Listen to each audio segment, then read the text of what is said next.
ابو سعید خدری پیغمبر اکرم سے روایت کرتے ہیں کہ کبھی کبھی غصہ انسان کے اندر ایسے بیٹھ جاتا ہے کہ اس کا چہرہ سرخ ہو جاتا ہے اور رگیں متورم ہو جاتی ہیں، فیوریس۔ اس وقت کیا کرے؟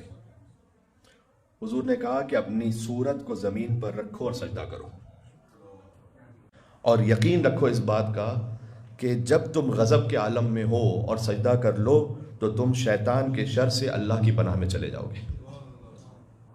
سبحان اللہ، یعنی اپنے وجود کو رکھو اللہ کے سامنے۔ اللہ کی طاقت ہے، میری حیثیت نہیں ہے۔ ایک آخری بات اور چلیں یہ سامنے آگے تو یہ بھی سنا دوں۔ امام نے فرمایا کہ اگر کوئی غصے کے عالم میں ہے تو فوراً وضو کرے، اس لیے کہ وضو کرنا غصے کی آنکھ کو ٹھنڈا کر دے گا۔ ایک حدیث میں یوں فرمایا کہ جب غصے کے عالم میں ہو تو فوراً اعوذ باللہ من الشیطان الرجیم کہو۔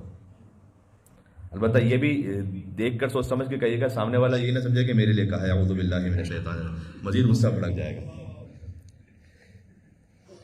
ذکر یونسیہ پڑھیں، لا الہ الا انت سبحانک انی کنت من الظالمین، یہ غصے کو رفع کر دیتا ہے۔ انی کنت من الظالمین، پروردگار میں ظلم کرنے والا ہوں، میں بھی تو ظلم کرنے والوں میں سے، میں کون سا معصوم ہوں؟ فرمایا کہ بہترین انسان وہ ہے کہ جو دیر سے غضبناک ہوتا ہے جلدی راضی ہو جاتا ہے۔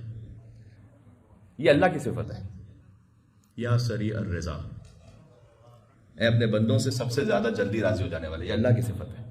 تو اگر آپ اس صفت کو اپنا لیں کہ دیر سے غضبناک اور جلدی راضی ہوں تو آپ اللہ کی صفت کا ایک مظہر بن جائیں گے روئے زمین پر۔